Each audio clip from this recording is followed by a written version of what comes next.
watch it from the beginning. Fighting me and Askren. And you're on the floor and you get up and you go, fair play, mate. You're not. I'm going to give you that one. No, I won.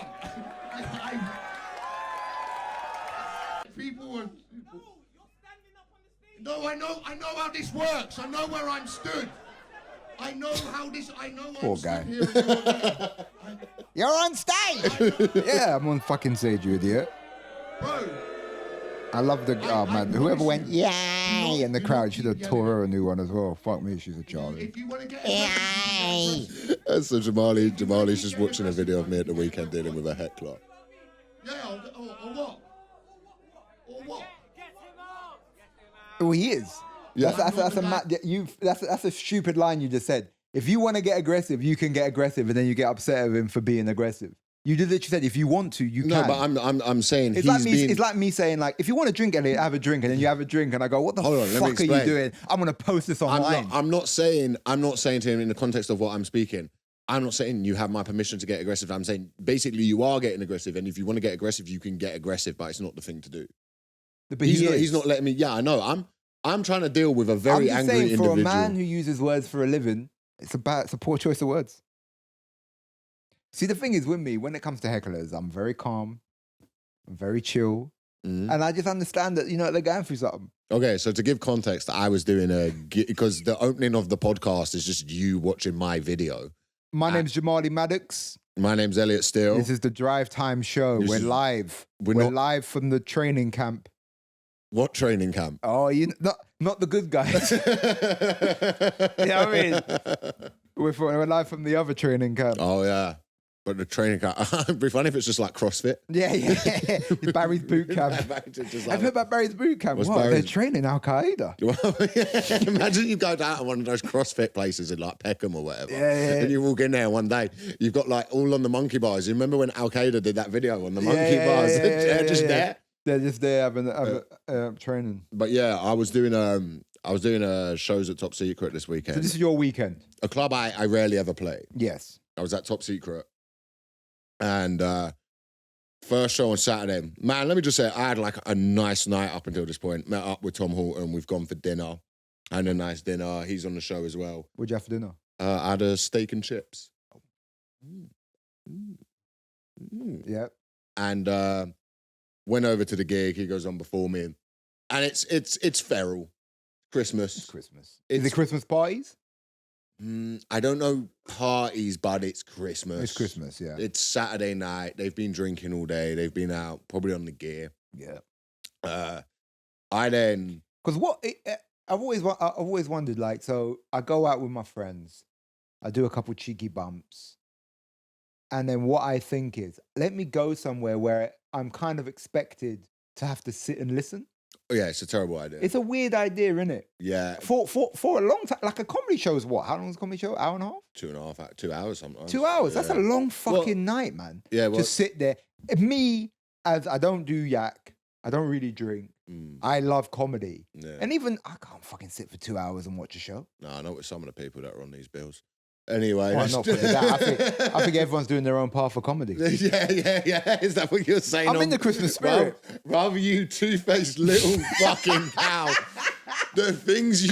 Cut that. Yeah. The things you say to me. But it's just group chat. Yeah. You got anything you said? So I go on. And like from the off, this guy's shouting out. He's been shouting out the whole night. I'm actually going to shouting out other comics? Yeah. I'm going to put the... Who else is on? He was... Okay, it wasn't like quite security should get involved. And what type of shouting is he doing? Because there's different levels. He thinks he's joining in. So he's the worst, he's the second worst kind of heckler. Yeah. The worst kind of heckler is someone who's enjoying their show and then talks to their mate about it because you can't be harsh to them. See, the thing is, I've gone through different changes in about how I feel about things in comedy. Right? Yeah. When I first started, I remember I wasn't worried about hecklers, but I remember being so ready that if someone said something, I would jump on them, regardless of what they said. Yeah. Where now I kind of, if they're having an honest, and because I think sometimes you can hear something, like there's been times where the best one I got is, there was a woman in the crowd, and I said something, and she just went, "That's disgusting." And I can't be mad at her and she sort of, you could see she went, "Oh fuck, I'm sorry, I said that out loud." But it's because that's such a honest. As soon as you walked on stage, it's as soon as I opened my mouth. Appearance, you just walk on and she just went, "That's disgusting." Yeah. As soon as I walked on stage, she looked at me and said, "That is horrific what you are." And everyone clapped. Who let this ugly mess stand in public? People start clapping. Yeah. Especially when I ain't had a haircut. Yeah. I look horrible. Really? Like, man, like my rating. Yeah. A haircut bumps me up like 3 spots. Like it's Really? disgusting. It's if I amazing haven't what had a a haircut can do for you. That's why I'm wearing a hat today, because my hair's fucked. Yeah. Yeah. And you look more fucking disgusting than usual. No, and disgusting's it's a fine line between good looking disgusting, like deliberate disgusting. Yeah. Just disgusting. And you kind of smell a bit today. What do I? Yeah, a little bit. Do I? Yeah, a little bit. Of what? Not even sweat, just ugh. Street, just demeanor. Yeah, just. I'll put on a load of aftershave. Yeah, it's disgusting. Yeah, I like got in the shower. That's Do horrible. I actually smell? No, it's a bit.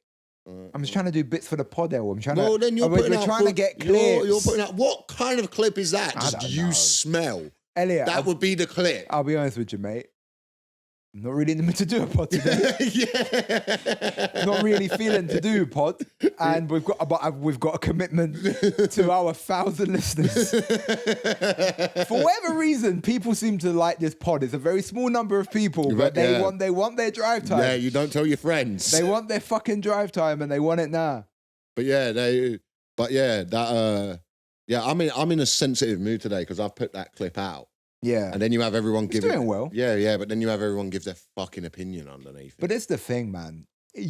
Number one, you can turn the comments off, and we don't.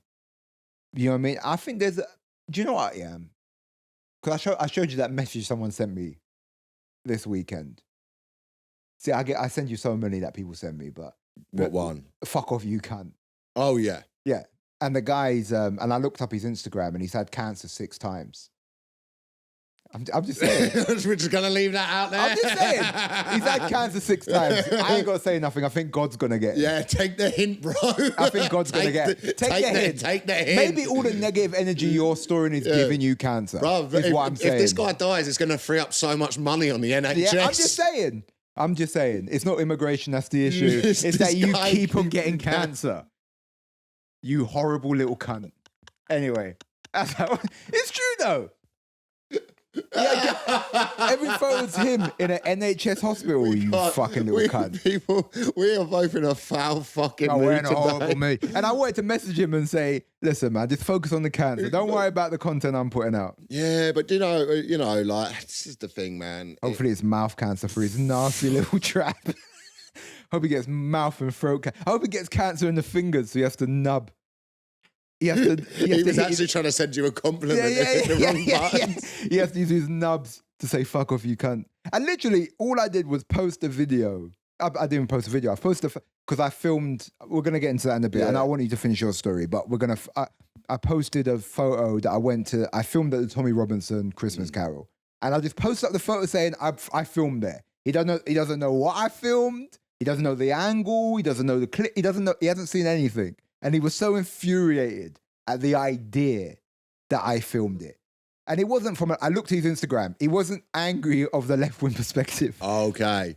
Is he, maybe we should do a race for life for him, but instead of like an actual race, it's like we mean race. Yeah. Like race, and it's like loads of brown people run to raise him money, so like he has to make a decision. Yeah. We do a cross in the channel I'll for be life. honest with you. He's had it 6 times. I don't think there's any money you can raise for that. This guy's like, 6 times and you're beating it 6 times. This guy's a king. He's a king. He's a king. He is just out there fighting this guy. Yeah, Bro, with I his can't even swollen neck. No, I can't even fight a cold. Yeah, true. This guy's back. You were saying, so the gig's a bit feral, you get there. Feral, I walk on and the guy immediately starts heckling. I'm going to post the full thing to YouTube. I just got to get permission off another comedian joined me on stage at one point. I remember. Permission from him. Can you say who it was? Yeah, it was Paul Chowdhury, because what happened was I dealt with the guy. He started like really kicking off. By the way, I can't see the guy. Yeah. I like on stage because of the lights and stuff. I can't. I don't know. I still don't know what this guy looks like. He could have kicked the fuck out of me at some point. That's the risk. And he started. I didn't realize at the time. I only realized when I watched it back when he was saying, "I'm going now." I thought he was like, "Well, I'm going now." I didn't realize he was going to me. It's like I'm going outside. Okay. I thought he was going, I'm going to leave. So I didn't put it in the clip, but there's a bit where I'm like, look, man, and I told you, don't laugh at it. Don't laugh at this. But I go, I understand you've had a bad night. This is humiliating. You don't know how to deal with it. Like, I love you as a person, but you can't behave like this. You can't react like this. And the security, and actually security were dealing with it well. Yeah. They were dealing with it well. And he had like the whole crowd, like 300 people like turned on him. So that's all kicked off. So Paul's upstairs chilling. And I say this on stage. So there's these like 6 Asian lads in the front row. And they then start getting distracted by something. So I think something else is kicking off. So I'm looking at them and I'm looking over. And one of them went to me, is that Paul Chowdhury? That's funny. And I went, yeah, it's Paul Chowdhury. I went, do you know how I know the gig's going badly? Paul's come down to watch it. That's funny. I go, Paul never comes to watch anyone. That's funny. That's fucking hilarious. And then so funny, Paul came up and went, hey, this is my boy. If anybody fucks with him, you got to go for me. He was funny about it. And then I went, oh, sorry about marching about you being here earlier. Funny. And that like got a laugh. And then, do you know what fell flat when he pointed at the Asian lads on the front row? He went, well, why are you performing to all these Asians? And I went, Starmer's Britain for you, innit? And then and then everyone was like, all right. Yeah. A bit far. I thought it was funny. A bit far. And then, so the gig, nothing really happened afterwards, but I went, did my other 3 sets, and I was a bit like pissed off. How many people have you got kicked out of a comedy show before? Like, how many times have you kicked people out? Kicked people out? I used to go on a bit of a rampage with that. Oh, do you know what I did one time? I do it when I'm emceeing there. You kick people out? Yeah. I kicked that guy out when I was emceeing when you were on. Or remember? Oh, and then I had to then kick out the other guy. Yeah. So because they have this system there. Do you remember that? There was a night where basically, just to give context to everyone, I did a gig at the comedy club, and it was the front row were kicking off. It was like these 5 lads, and Elliot's come and kicked them out. And then there was another. No. I know the one you're on about. And then there was another time where the guy jumped on stage with you, and I had to grab him off stage and kick him out. Yeah, that was the same night. That was the same night. Same night. So what happened with the one with you that was funny? There was this. It was one lad was kicking off, and he kept heckling you, and you were crushing, by the way. And I would love to come on and say you were killing. Yeah. And you did this thing. He started getting a bit like racial, I think. Okay. I can't remember what he said. I can't remember. He started getting a bit racial, and you went to him, you went and said a word like, you went, bro, he was Irish, and you were like, bro, what are you doing? Why are you going for me? You're Irish.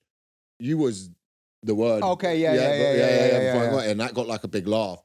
And then you went, right, I'm going to do a cheer to see if you should stay or not. And you went, who thinks he should stay? And like 2 people went, hey. And you looked at him and you just went, it's not looking good, bruv. Yeah. I did that. I did in Edinburgh. I kicked out this like whole row, and they were all friends, and I kicked them out. And as the security was kicking them out, I turned my back to them. I said, I can't look at the horror I've just done. And then there was a time, because what I remember that, and I went, oh, brother, not looking good for you, brother. And I was dying. It's not looking good for you, bro. Then there was one, and there was one time where a guy was talking to his girl. There was 3 of them. It was 2 mates and one of them's girlfriend. And the guy, the couple were talking throughout your set. Yeah. And I was emceeing, and I don't do this yellow card shit. Like where you get a yellow card. If I'm emceeing, I'm throwing you out. Like I say, like I run like if it was down to me, I'd have you taken out and shot. But I can't. So you leave it, right? Yeah. So I was like during the break, I was like, oh, they gotta go. Then they were hammered, and he comes up to me. He's like, oh, security are throwing me out. He's like, I didn't do anything. It's a case of mistaken identity. I went to him. I was like, no, mate, I'm having you thrown out. Like I'm doing it during the break. I remember. And then he was like, no, it's a case of mistaken identity. And his mate came up and he went, mate, I don't know why I'm being asked to leave. I was asleep. I didn't see anything happen. And I was like, well, you've got to go as well. You can't just turn up and fall asleep during someone's set. Yeah. But it's people who can't handle. It's the thing with Top Secret, and I love Top Secret. They sell that, and I adore it. The reason I could be the comedian I am is because of that club. I love it there. Play it all the time. It's like home. I don't want to play anywhere else really, but it's my favourite place. They sell drinks for Well, it's cheap. good that you followed your dream then, isn't it? Yeah, I know. We've achieved that. Yeah. You overachieved on that dream of never playing anywhere else. You fucking hack. But one time, I was talking to him about it the other night. I had a rough one on stage here upstairs, like a bad, like the audience, it was just rough. I walked off, I went to the front desk, I went, fuck this, I'm not doing here again. Like staff are coming out having to talk to me. I'm not doing this anymore. I'm not doing it, right? I can't do it. It's humiliating. Go home. I was back the next day. I was back in there. And no one doesn't make you feel bad for it. Yeah, and I walked in and they're like, yeah, that happens every now and then. It happens, man. It pushes do you know the thing about that club, what I love, is it pushes you. It pushes your limits. It pushes you for what you have to deal with. Because you can literally go there one day and it's like everyone in the crowd is an architect from the same firm. Yeah. Or you go in there and it's 10 hen do's, 10 stag do's. You know, and you just don't know what the fuck you're gonna get, man. Yeah, I mean, it does, and I phoned you on Saturday about what had happened, and we were having a chat about it. And the thing is like, I think when you first start comedy, it's like you want to do roast battles, you want to be the dangerous guy who deals with hecklers. But a lot of the time, I just want to do my set. I think my set's good. I want to do that. I want to just have a nice evening. And you can be dealing with so many fires, and you're like, I've had these wars, like they're not really exciting anymore. No. It's a little bit tiring. I'm not enjoying this. And I'm a person, I can have a bad day. So if I turn up in a mood and the gig's going badly, you can, like anything at work, you can take it out on people. And now it's that.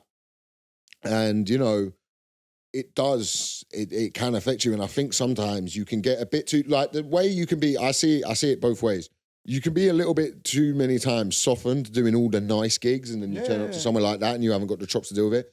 But also it can be the other way where you're a bit too like used to these wars. Yeah. And you go on to nice gigs and you're way too harsh and then everyone's like, oh, all right. And that you know, that can happen. No, for sure. And so it was a little bit, the next 3 sets I did, I was a little bit, I didn't want to do them, man. I wanted to just go home. I was fucking, I was not all right. But you got through with it. I got through with it. Oh, upstairs, I fucking phoned it in. That's for sure. Upstairs, I fucking phoned it in. Sometimes you got to phone it in. Yeah, it was. Yeah, no, but it was one of the ones where you could tell they were tired. They just wanted the show to end. And everyone is a little bit hammered, a little bit drunk. And I did all right. I still did okay. I did my time and stuff. But I think, like, for mental health reasons, and I hate to use that excuse, I was a little bit like, I don't want to be doing comedy after someone's just been threatening to fight me. Yeah. Like, it's a little bit, it's a little bit much, but, you know, it is what it is, man. It's the job.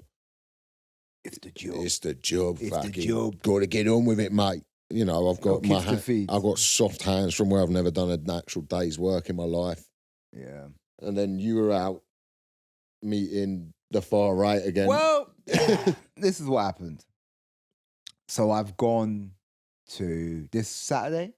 I went to the Tommy Robinson's Christmas Carol. Yeah. And White Christmas. Well, it was a really weird day because there was 3 protests happening all at the same time. Right. And so you had the no ID one. Okay. So you had the ID. It's the people who are protesting against the digital ID that Starman wants to bring in. So you had, and it was like Jeremy Corbyn's brother. Oh, Piers Corbyn. Yeah, and all them, man. Yeah. So you had all of them guys. Then you had the Christmas Carol, Tommy Robinson Christmas Carol. And then literally so they blocked it off. That was at Whitehall, and then down about 5-minute walk, but they blocked it off. They had like a buffer between them. It was the Stand Up to Racism where they had Billy Bragg performing. Yeah. And then you had Tommy Robinson performing here and Piers Corbyn there. And it was such a weird... And then what was odd is the digital march had a crossover between the Tommy Robinson guys, because you had the sort of right-wing conspiracy guys, and then you kind of had these really left-wing conspiracy guys who then went from there round to the stand up to racism, and then you had the other guys who went from there to the right wing one, and then amongst all of that, you had auditors. You know these guys. You know what auditing is?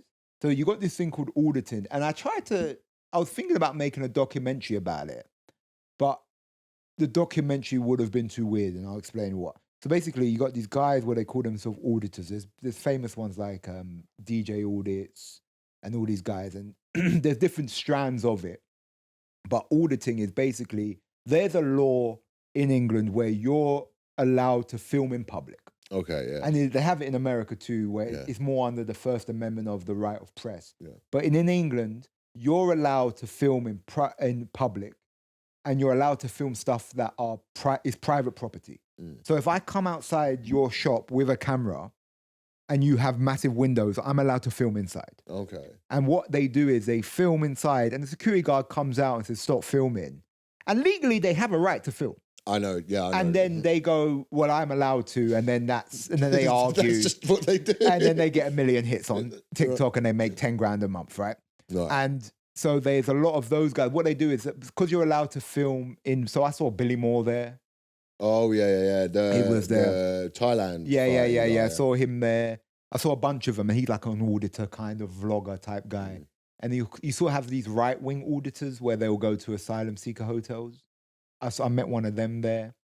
And he was going up to the left-wing. He was going up to the stand-up to racism guys. And I sort of interviewed him a little bit. And the guy, so he's like 15. And he's, like a pudgy 15-year-old. Yeah. And the guy who was on the stand to racism called him a fat Nazi, a little fat Nazi. And the guy, he was with like an older guy who he said was his dad, and he called him a nonce. That's a bad day to be a 15-year-old, isn't it? He called it, he called me a fat Nazi. And the guy goes, he called me a nonce. And I burst out laughing. I go, the problem is nonce is such a good insult. And the guy goes, no, it's fucking great. It's cracking insult. But anyway, so I spoke to them guys. And what was really odd is, so basically I get there and people recognize me. And people recognize me from different things. So some of the right-wing people recognize me from like Buzzcocks. And they were like, oh my God, Jamali Maddox, hey, how you doing, whatever. And like shaking my hand, saying hello. And probably took a couple selfies. And just me with a guy dressed in the Union Jack. They think you're doing a press tour for the new season of Buzzcocks. I don't know what the fuck they thought I was doing. And then some of them recognized me from Hate Thy Neighbor. And even some of the right-wing people from my documentaries. And some of them, to be fair, liked the docs. Yeah. Because I think some people understood that even if there was humor in it, it was quite a fair representation of their views. Yeah. And some people didn't like it. And some people think anything that you sort of don't... Some people think a documentary is going and saying, this is brilliant. Yeah. I don't think that is. I think you're allowed to question everything. And I think you're allowed to question things. And I think you have to. And I don't think making a film where I just go, this is all great and brilliant and you guys are king. Like, I don't... Anyway, so some people appreciated it. Even if they disagree with me and my views, they still appreciate that the film was, people were allowed to express what they felt. The same way I was allowed to express what I felt, anyway. And so I'm getting recognized the whole day. And I filmed with this guy, and he's covered in tattoos. And I don't know why, I just was drawn to talk to him. I said, do you mind if I talk to you for a bit? He goes, yeah, he had tattoos on his neck. And he's like bald-headed, like kind of stocky guy. And I'm talking to him, and I'm like, why are you here? And he goes, we're losing England and all that type of stuff. And I sort of put some points to him. I said to him, and he goes to me, anyway, I put some points to him and I said, the thing is, he goes, what do you think about it? And I said, the thing is me and you, regardless of that we come from different racial backgrounds or whatever, we have more in common than the politicians. And I said, because he was saying, Starmer doesn't care about us. And I said, I don't disagree with you, but I got to ask you a question. When did a politician ever care about us? It's not a new thing that these politicians don't give a shit about us. It's not new. I said, tell me when there was a one who did care about us. And he goes, that's a very good point. I don't think there ever has been. And I said to him, the connective tissue between me and you, we probably grew up more similar, even though we're from completely different backgrounds, than difference, you know.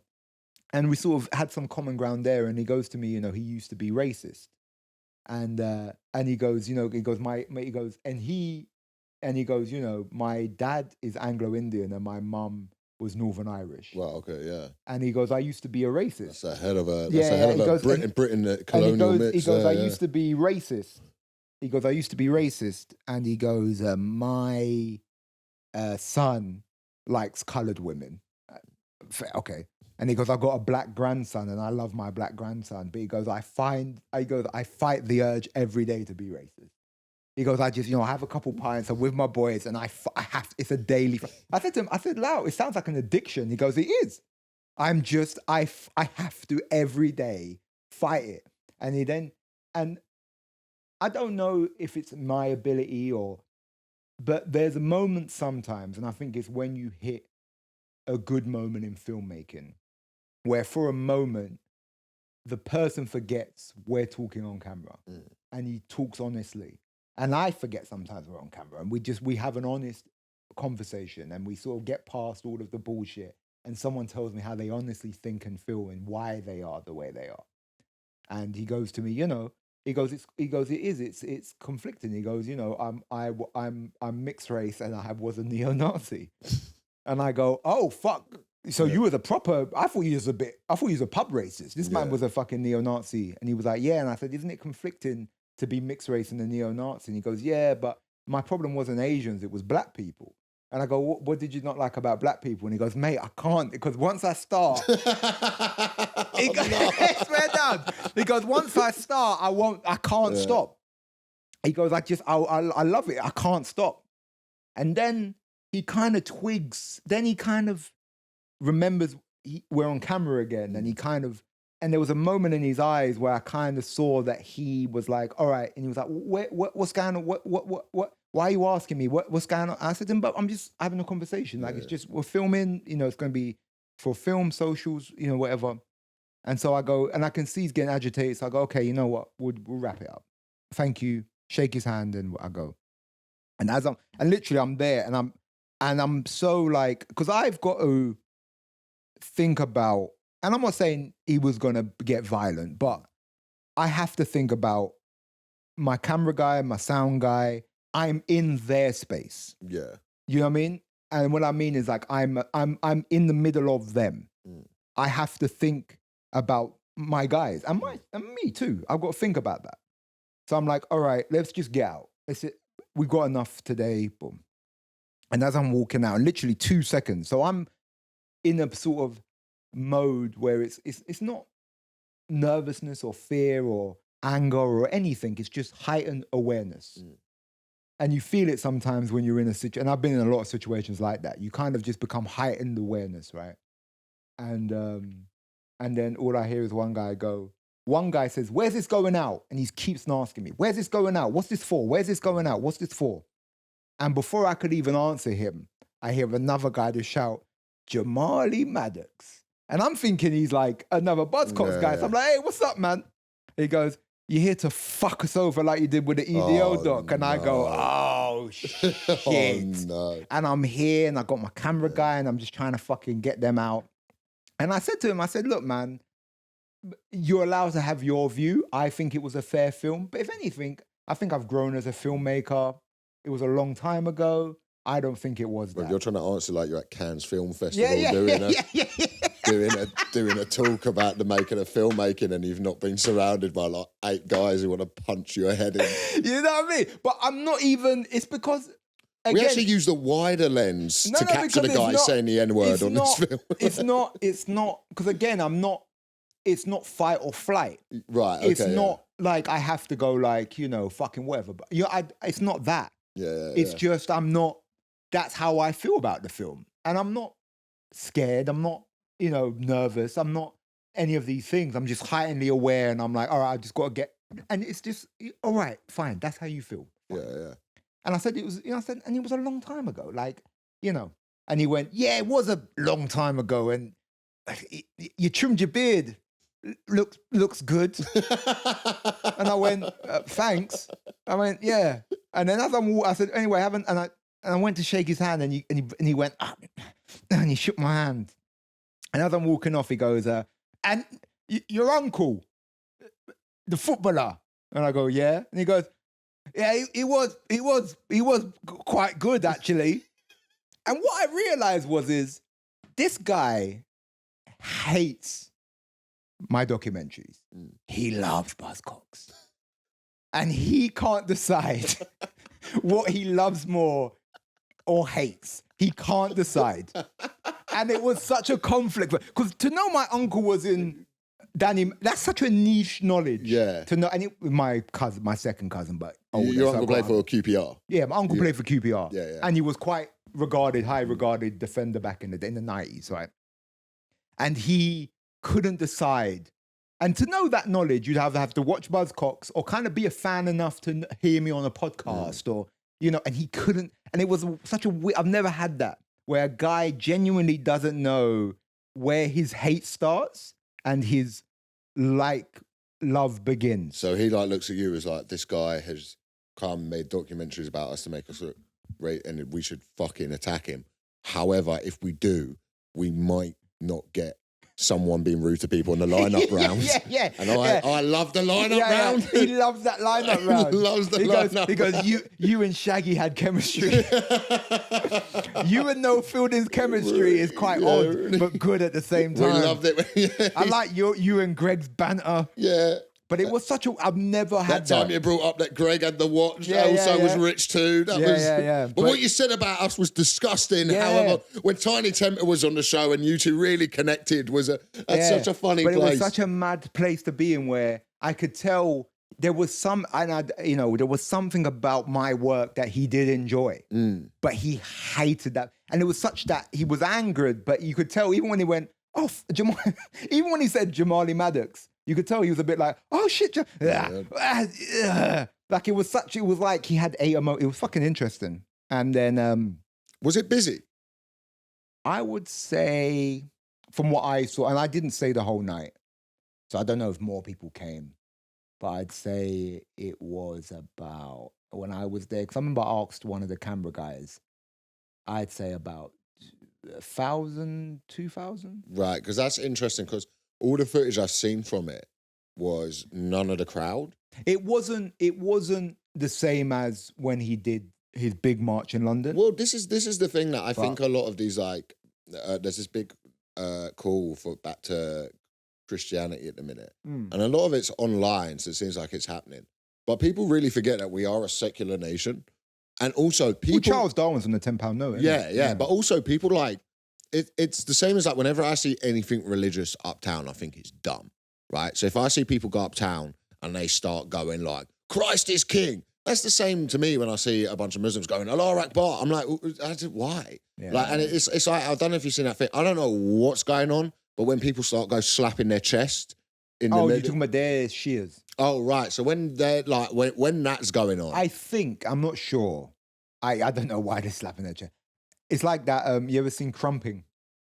It's like the American dancing. Oh, right, yeah. It's just like, but I think, and I might, if you think I'm wrong, don't email in, we don't care. But don't correct us. Yeah, don't correct us. We like being wrong. Yeah. I think it's all right. Like when the monks would wear uncomfortable clothing. Right. Because it's that kind of thing of maybe feeling punishment is the closest to get to God or something. Right, okay. I'm guessing. Like, there's no other reason why you're slapping your chest really fucking hard unless you're pro wrestling. In like the middle, Unless you're pro wrestling. Going in there like Daniel Cormier getting ready to fight John Jones, just hitting yourself. But yeah, whenever I see that, I think that's... Just slapping your nips. Just slapping your nips. I think that's stupid. And I think it's like... I think there's this like thing in this country that we have, and the thing that I like about this country is like we do kind of look at like overly religious things, especially when you look at like the religious history of this country. You know, the how we set up our own church so Henry VIII could have a divorce. And also there was a lot more to it, like because we didn't like being governed by the Vatican. So we left Europe. And then we did start burning Catholics at the stake. I don't, because I got asked a couple times, what do you think?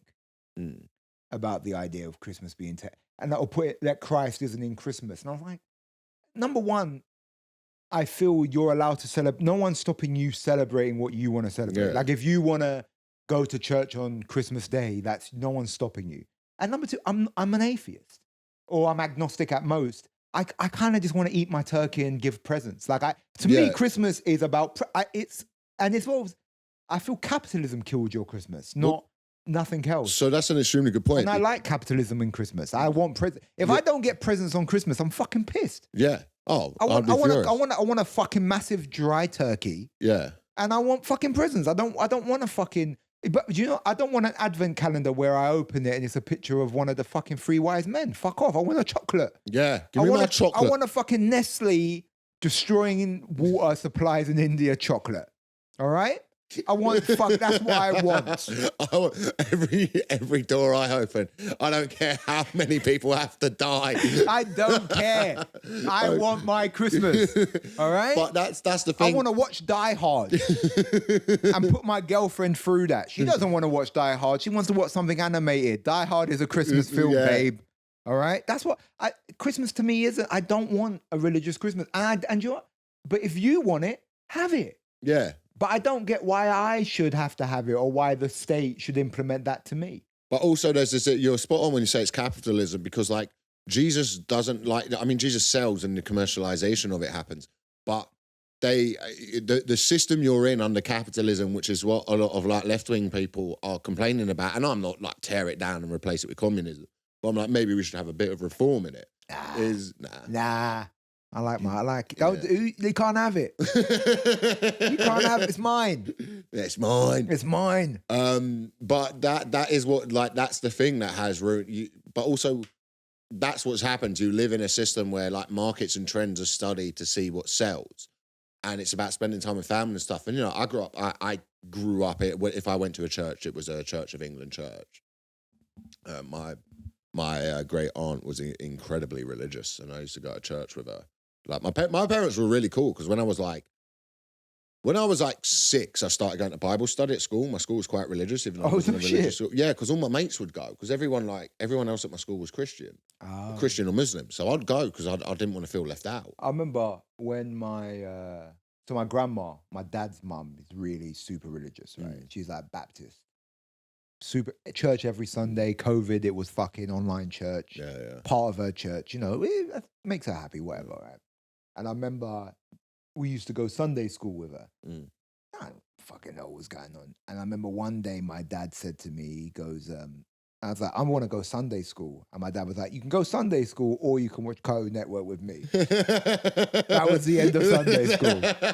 And that's what they don't understand, is that's what's happened to your Christmas. Yeah. Is someone said, hey, you can go church and do all of that, or you can drink a fat bottle of Coca-Cola. Yeah, you can have Baileys. And you can have Baileys. And watch Gavin and Stacey. You can watch Gavin and Stacey and have presents. Yeah. And majority of people are going to pick the presents. Well, yeah. And you can't be upset now that it's gone. Well, that as well, because I remember when I was like, this is when I thought like, I was just like, oh, I'm into religion now in like a theological sense. I watch a lot of theology debates, and it is interesting.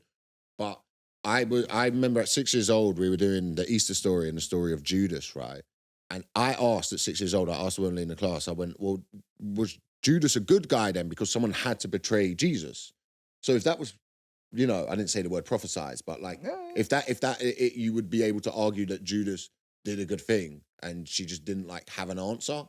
And I remember just being like, I remember dumb, being like, super young, and my mum's husband's sister took me and my older sister, to the cinema to go watch. I think Disney made it. It was like Moses. And I remember we watched this film, and it was whatever. It was Cone in it. And I remember after she was like, and you know what's mad about that? That's all true.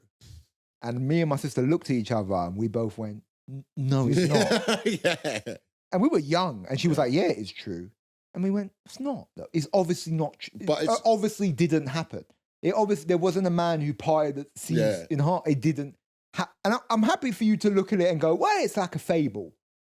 Like, just because the rabbit didn't really race the turtle, the meaning of the story isn't shit now. Yeah. Because I'm like, well, a rabbit wouldn't race it. Well, that- Like, you can believe, like, the moral still stands the same. That's theology. That's like the idea that we got, that you had to get people to live by a certain philosophy and stop kids. So therefore, like, ergo religion created a good thing. But like, and it's the same with like a lot of religions have this as well, where it was like at the time people took religion super seriously, but there was also like a beneficial reason to becoming religious. So when like empires were expanding in the Middle East, and a lot of it was to do with slavery, it was like, hey, if you can't enslave fellow Muslims. Yeah. So then like so when you'd be like, well, it's probably within my reasoning to convert. Oh, mate, I'm converting with the quickness. Oh, my brother. What do we do now? That's what I do. I'm slapping my chest, bro. Oh, mate. I'm doing it so quick. I can't think. Because that's what they do is, like apparently when you get kidnapped by the pirates, if you convert, they won't kill you. So everyone just, bruv? Oh, mate, immediate. But I'd be a pirate. Yeah, bro. Give me that eye patch and a fucking hook. I nearly sent it to you, but I send you too much stuff on TikTok. But we send each other a lot. I ended up on a pro-Somali pirate TikTok. Sick. And let me tell you, man, they're making some hard edits. They're making some hard edits out there. I'm watching them. I'm like, yeah, you take that Dutch ship hostage. Yeah. You get them. Them, bro. That's funny. But the theology, I think, is like an amazing thing. And like because I was raised as atheist.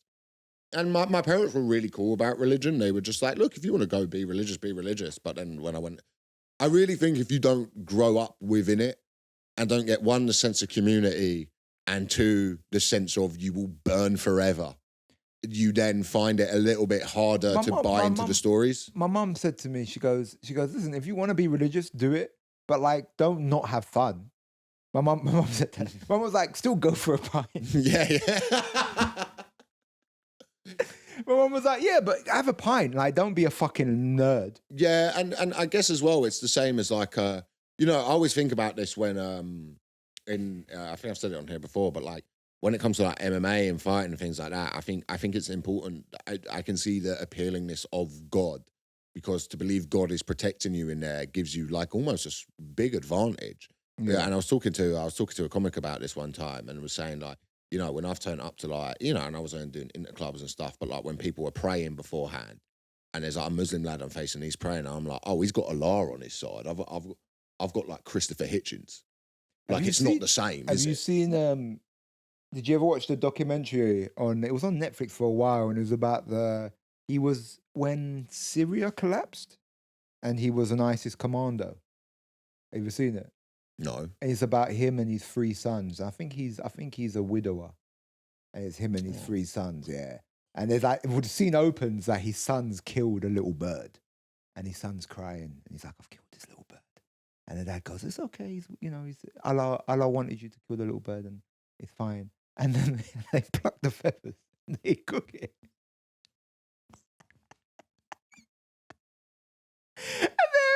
They ate this little bird, man. And I remember watching that guy, bruv, this documentary's starting sick. I'm in for a fucking good film, man. It's like the documentary version of the opening scene in like the Bane Batman film when the plane's being ripped apart.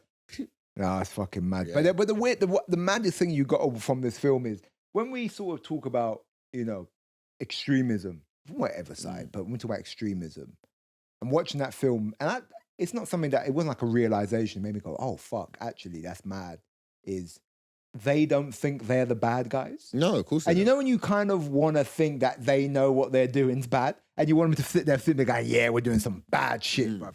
They don't. They think, no, we're good. We're the goodies. Well, that happened. There's a really interesting documentary I watched about. It was letters of people of, in case we clip this up, the Germans in the 40s in Russia. Because I said the word ethno-nationalist last week, and the views got absolutely killed because I said that. So, really? Yeah. You can't. Did you get Yeah. Did we get a strike? We didn't get a strike, but like the way it uploaded. I've got 2 strikes on my TikTok. Really? Oh, I've got 2 strikes.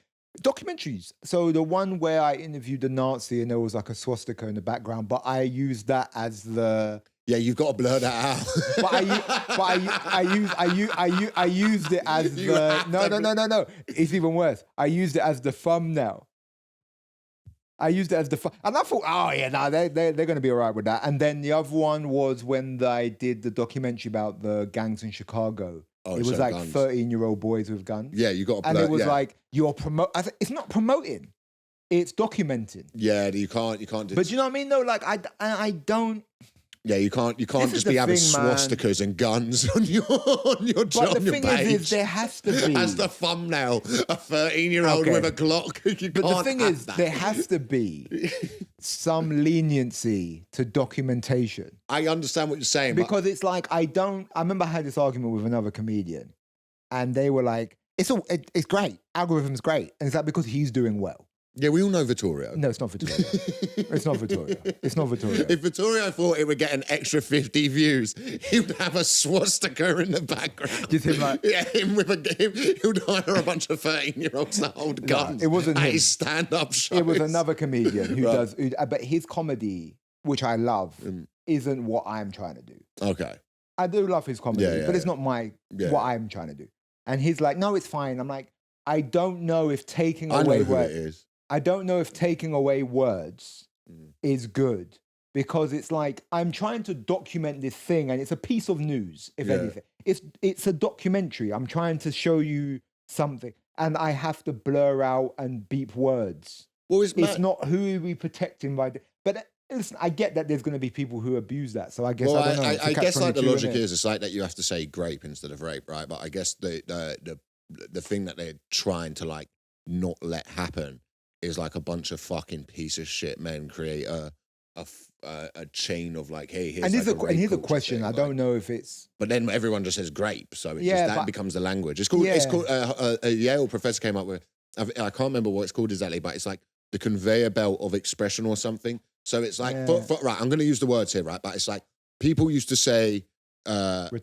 not just retarded, spasticated was like the word. The medical word. That was the medical word. And then we all started it. And Doug Stanhope does this as a bit. I'm not trying to take that. Yeah. And then so everyone started saying, and now everyone says autistic. Yeah. Right? We just replaced the word with autistic. Yeah. So now you used to go, my mate loves trains. And now you go, they got the It's because they used it as the insult. Yeah. So it's whatever the thing becomes the insult, right? So the same thing happens with now in an algorithm level where we say unalived instead of like, and I can't say the word because it will kill the views on this on YouTube, but like the side. But I think when you start screaming the R word, I think that can we not cut it, but when he says the word, because that'll kill the views. Right. Okay. So now everyone's going to think I've said a very different word. And we're not going to correct them.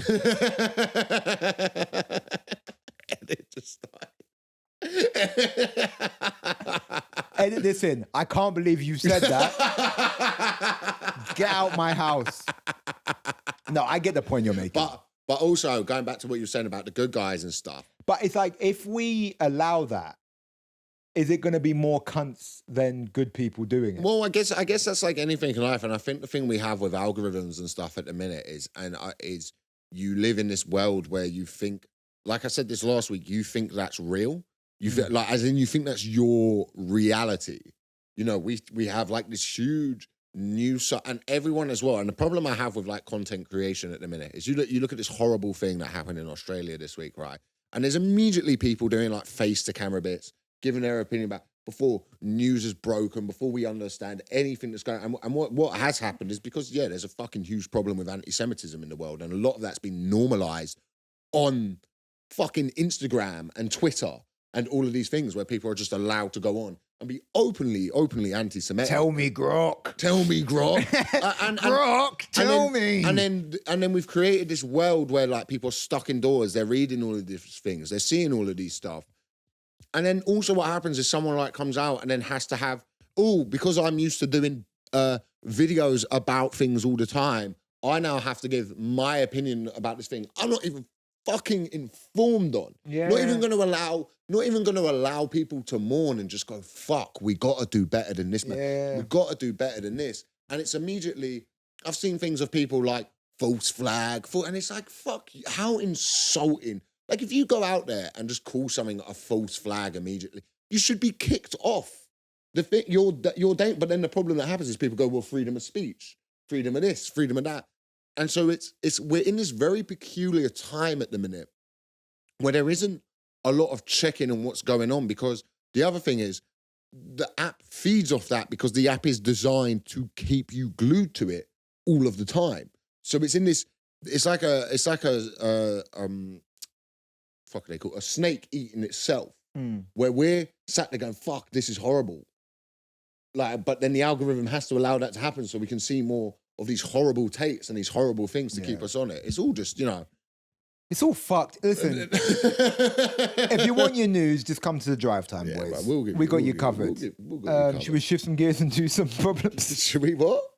Shoot some what? Should we do some problems? Yeah. Should we shift some gears? Shift some gears, bro. I don't know. I don't have a lot of faith. I think it's all fucked. Yeah, what are you going to do, bro? What are you going to do? Oh, bro, I've just looked. Join our Patreon. You'll fucking sort it out. Right, stop telling people to join a thing that doesn't exist. Bruv, we got to keep the idea of the Patreon alive. The Patreon, it's like religion. It's more of an idea in your head. The Patrons and come a way in. to way to live your life. It's not real, but there's some ideas that come If you from want the to support, Patreon. we're going to do a live show in the new year too. Are we? I don't know. I just decided. I had a phone call. I had a phone call from a comedian the other day. Yeah. Who likes the podcast. Yeah. A really good comic. And, Why can't we say who it is? Well, it was Sean Walsh. Oh, Sean Walsh. And Pick up Sean. He's going to be a guest. Yeah, we're going to book Sean on the pod. Yeah, and he said this thing that was really good. He was like, what I like about it is that it's just you guys sat on a sofa doing it. And then he was like, then he was kind of like, because what's great is that you guys have chemistry, but the lack of effort in the background is palpable. We could have flung a photo up. Well, bro, we could have done a lot of stuff. We could have done this in a Spotify studio. Yeah. Have taken it so far. Oh, we have the connections. We were in talks with big production companies, and we didn't reply to emails. Yeah. And we said, no, we want to keep it real. Yeah, this is it. All right, Patreon coming soon. Guerrilla podcast. Guerrilla Buddhism. Guerrilla, that podcast. I had a big production company basically pay for a podcast, and Elliot was a guest. And we didn't see him, we put it up. We did an episode and left and never found out what happened to it. No. It was 10 years ago. That was 10 years ago. And Matt, if I would have still done that now, could have been Joe Rogan. We could have been Joe Rogan. I could have had Nigel Farage on my podcast. What's Farage on Rogan? No, but I'm equating him to when he had Trump on. Oh, okay. I'm a bit slow today, bro. I can tell. Yes, you're doing fine. Thank you, bro. I think it's been a good pod.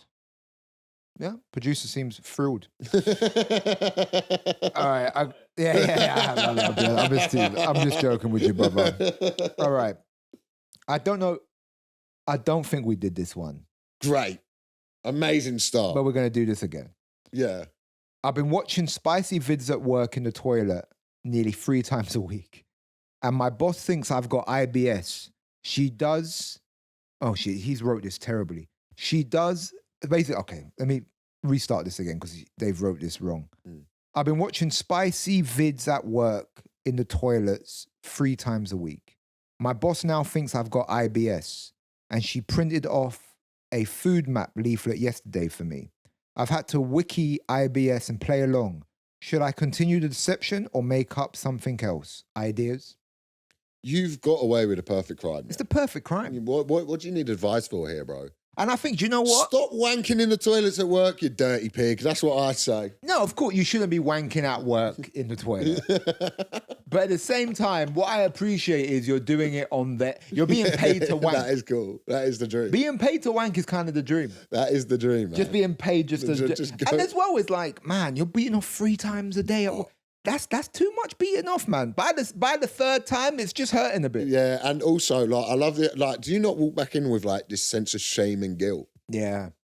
Oh, bro. Oh, no. You can't be going to work and just fucking having a good old tug. Yeah, man. And then going back in and saying, hello, financial mortgages department. How are we? Do you think that they actually know, but they're looking at his quotas and they go, fuck me, we can't tell him nothing. The quotas are too good. There was a guy I sort of semi-knew at the BBC and then found out. He was wanking at work.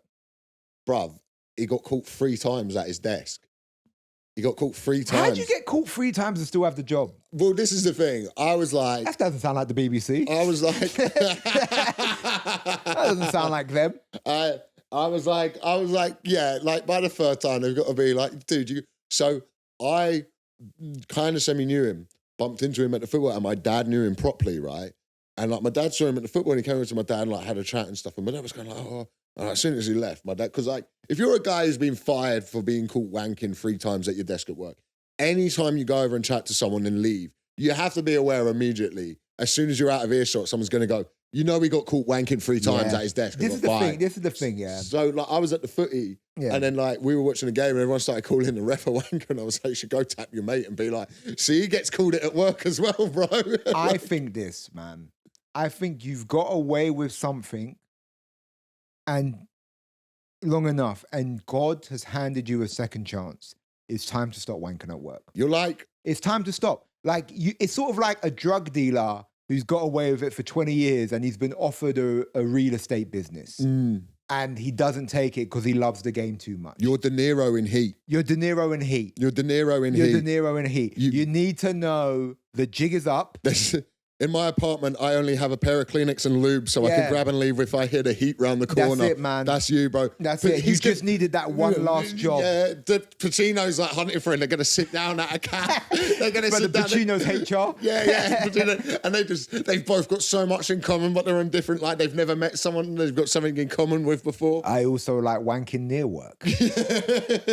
Listen, you got to stop, brother. You got to stop. You're De Niro in Heat. You're De Niro in Heat. Get out of there. You got to know when it's up. All right.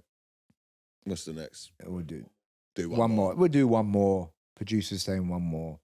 Oh, this is okay. This could we can go either way with this one. I'm asexual and I've been dating for 2 weeks.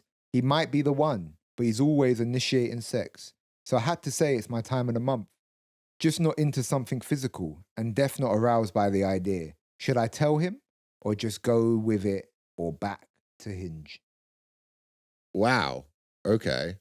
It's a tough one. That's a tough one. It's a tough one. I don't... Right, the fact that you're saying you've known someone for 2 weeks and think they might be the one... It's creepy. It sounds like you're just, like, you haven't been in a relationship in a long time. That's mad, where 2 weeks and you already love that person. You know, like when someone says... You say to them, when did you know you loved them? When I first met them.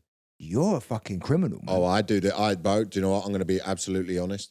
I will meet a girl on a night out, have drinks with them, and I'll sit there and I'll be like, this is my wife. Yeah, and what's annoying is then he comes and tells me the next day and I have to say, you're a fucking idiot. And then like 2 weeks later, I'm like, yeah, no, that didn't work out. I said, no, that's absolutely insane. Yeah, I would... yes, 2 weeks is not long enough for you to even know anything about this guy. And I mean, listen, man, I don't... you might just have to let him just have some side pussy, man. I don't know. Is that wrong to say? No, I don't think that's... I think if one person, you know, a sex life is important in a relationship, and if you're asexual, I'm going to sound old school here. All the power to you. Power to you. All the power to you. The Drivetime boys don't mind. We don't mind. We don't mind our... God bless our asexual listeners, wherever you are. We've got a big asexual contingency. Do you know what's got to happen here? She's got to go out with a guy who can't stop wanking at work. Go. Both of you send in your things. We're going to set you up. Because if you're wanking off 3 times at work, you ain't got enough energy to lay down no dick at home. But I think you need to maybe... I don't know. I don't know how... Is there an asexual dating app? Because, I mean, the problem is... I think, isn't it just called a friend meetup?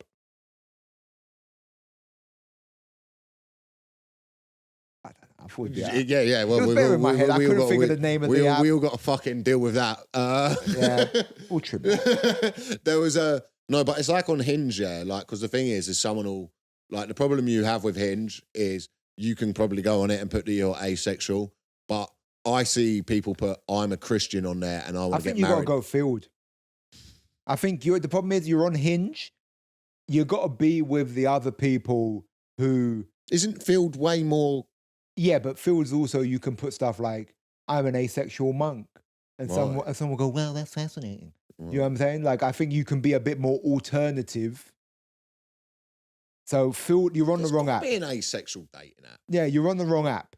Get off Hinge. Stop dating squares and go date some other fucking asexual people. Bobby. Yeah, like isn't there like some asexual running club or something you can join? Or I don't know. I feel like if you're asexual, God bless you.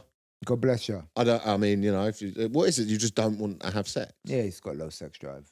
Right. Low sex drive or non-existent? Non-existent. Or you just kind of don't. Yeah, I guess so. I don't know. But I guess you still want like a human being in your life, and but get a cat. We all want stuff. Get a cat. Yeah, get a cat. But thank you for being a Drivetime Listen, fan. you need a cat. You need a cat. You need a cat. Sat around trying to meet people. Get a cat. Get a cat. Cat. And then at least he'll be able to stroke some pussy. Well. Anyway, this